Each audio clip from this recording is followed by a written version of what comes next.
Now, as widely predicted, for the first time in South Africa's democratic history, the ANC no longer holds the majority, only having raked in 40% of the vote.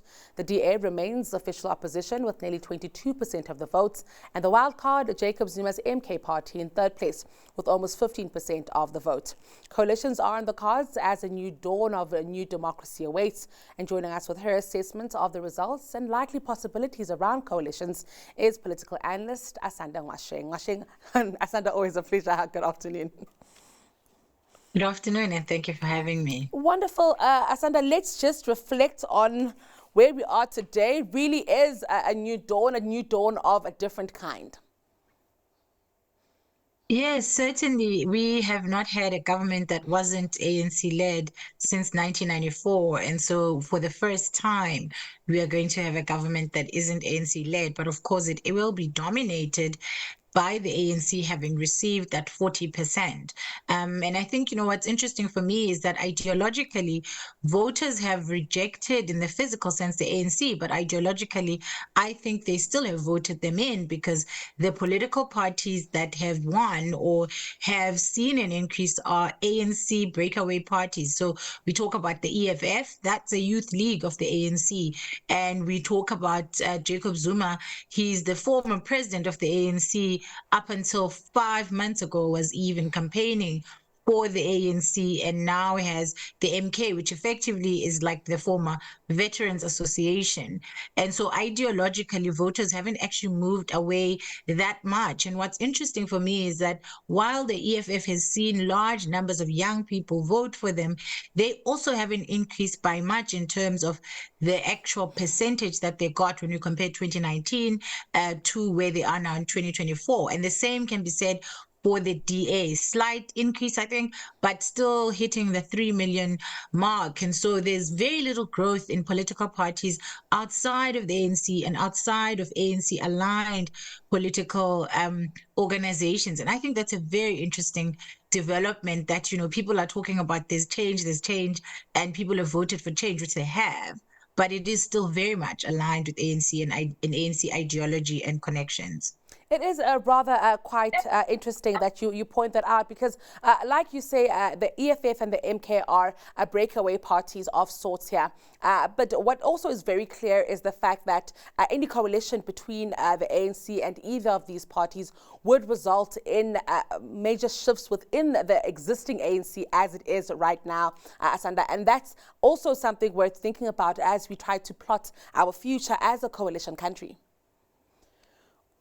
Yeah, so I mean, the ANC has always said that it is a broad church and therefore it holds all kinds of ideologies within it. And so when we look now, we see that effectively what's happened is the center of the ANC remains in the party, while the ultra left wing parties are the ones that have been the breakaways. So Julius Malema choosing to go more the PAC route, basically dusting off the 1959 manifesto of the PAC, which of course is also an ANC breakaway party itself.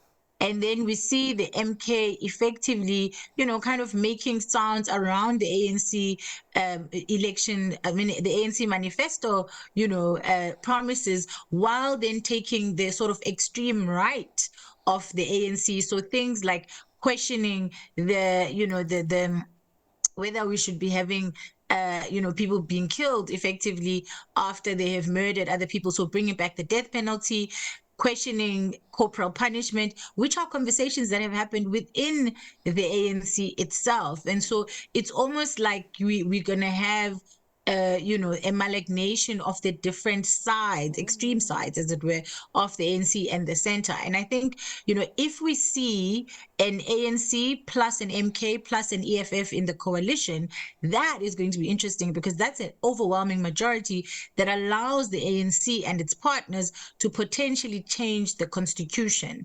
But that would require the ANC and the EFF and the MK to get along and to agree on this governing thing, which is either going to be amazing because they're going to get along because they're old comrades and buddies, or it's going to be a disaster because everyone's ego is going to get in the way. And I think, the more I look at it, the more for me, what seems like what's possibly going to happen is a government of national unity, because that is one way the ANC can play safe. retain its 40%, be able to use its power while also avoiding the potential of collaborating with people that the voters that have given them that 40% mandate. Because I think, for example, a DA and NC coalition is interestingly one a lot of people say the markets would love, which I think probably they would, but it's also not what ANC voters would want, because they were specifically voting for the ANC, because it is not the DA.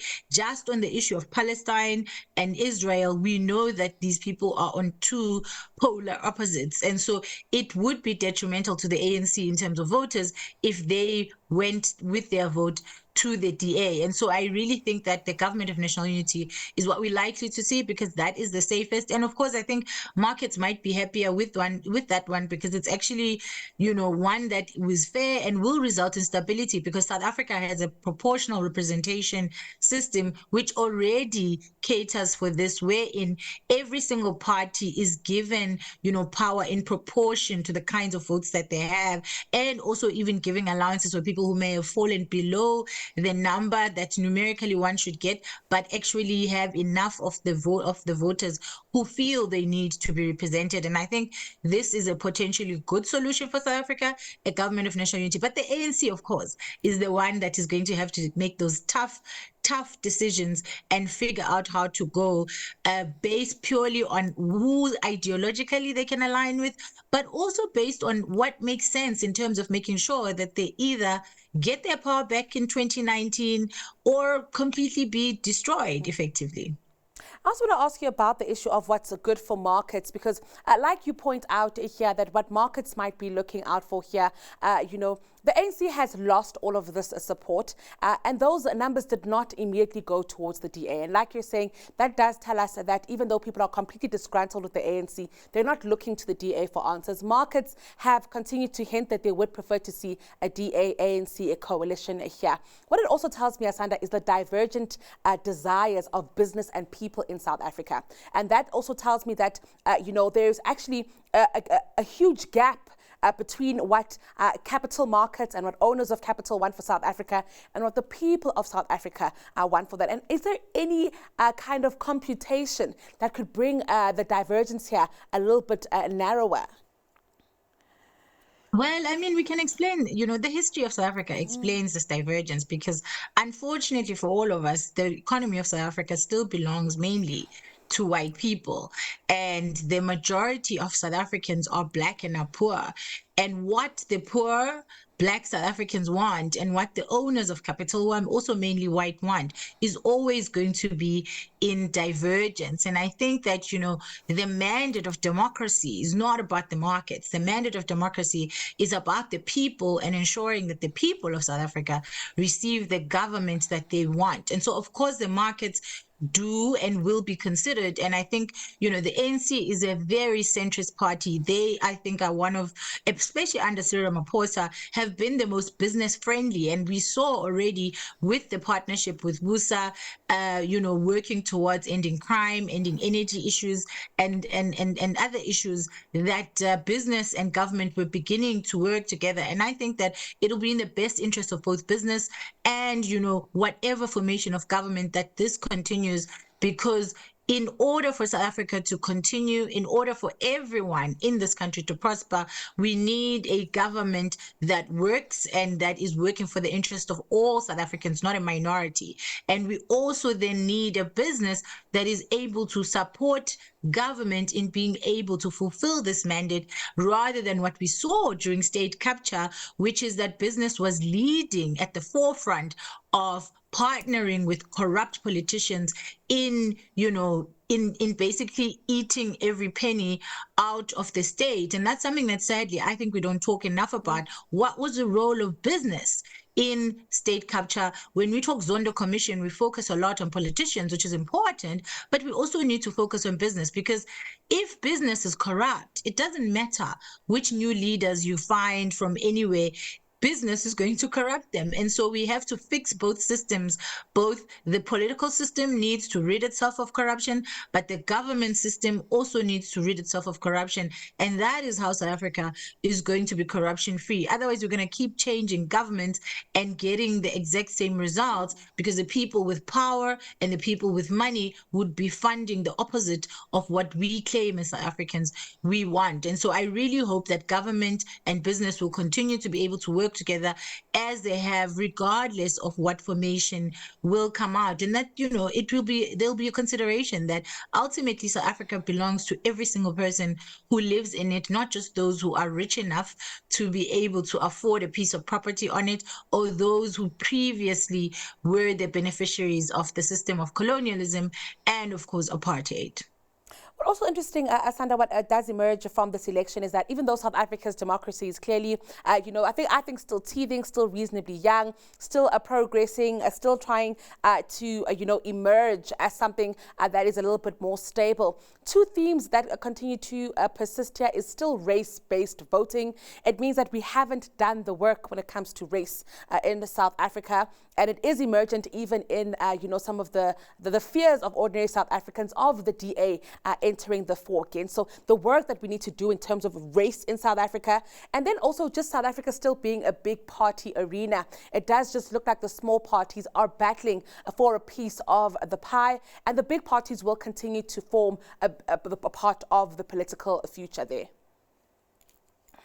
Yeah, of course. I mean, I think, for as long as Black people still live in townships and colored people still live in townships and white people still overwhelmingly reside in suburbs, and the resources are unequally spread and are not equally spread, we are going to continue to see race-based politics. We are going to continue to see the rise, for instance, of the PA and the Cape Colored Congress, which are political parties that focus on identity of being colored and making sure the concerns of colored people are engaged. And that's because their concerns are quite unique because of the unique position that they are coming out of, whether you're talking about apartheid or in the post-apartheid era. And so one day when everybody, regardless of race, can be rich or poor, one day when we can say we have reached equity and you can get a job regardless of your race, and you can live anywhere and you can go to any school, we can then have a politics that is devoid of race. But for as long as the people who have to spend more money on transport than food even continue to be Black or colored or Indian living in townships, we are going to continue to see race-based politics. And that is going to take us away, further and further away from the dream and the vision that we initially started out on in 1994. And I think that's why this election is so important, because what it can do is that it can either completely dismantle all of the CODESA agreements, or it can affirm them and work to improve them, depending on who is going to be chosen as the partners by the ANC, depending also, I think, important to state, on the kind of demands that the opposition parties are going to make. Because it's not just about the ANC and what the ANC wants, it's also about what these political parties are going to be demanding of the ANC and how realistic they are in terms of the mandate that they have from the majority of South Africans at 40%, because a parliamentary majority is 50%. But if most people voted for the ANC, which is what happened, you still have the ANC with a mandate from the largest number of South Africans who actually turned up to vote. And that has to be respected as we try and navigate and balance all of these interests, whether it's the people, ANC voters, DA voters, MK voters, and of course the markets, because we need our economy to be able to continue, to be able to prosper, and to support the government's efforts of building this future that all South Africans really do and truly want. A complex a few weeks ahead, Asanda. I hope we can reflect when it's all done. Thank you for your time today. It's been fantastic. That was a political analyst, Asanda Ngoasheng.